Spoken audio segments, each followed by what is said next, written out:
ماذا قال حكيم لصديقه الباك؟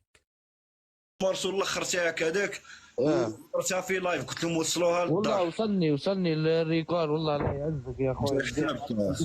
داوي فهمتني. انت الله غالبك، انت سميتي كون ما سميتيش والله واحد ما عندهمش حق انت سميتي بالاسم انت.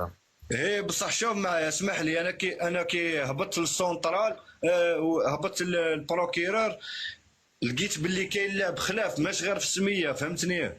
ارجع. والله يضاك اخويا، هنا ما نقدرش نهضرها بصح، والله راه كي هبطت عند البروكيرور قاضي التحقيق لقيت كاين لعب خلاف خلاص ابار الموسيقى. هي كيحبوا حتى ما تكون الغنية غلطة، راهو يحبوا يشرشوا لك ويلقاو لك الثغرة، يلقاوها لك بأي طريقة هي. بارك الله فيك. على هذا يكيحبوا يا خويا انا يلقاو نقول لك لك دير السبة. حسابك اولد ما، دير حسابك وما تسميش، ودير حسابك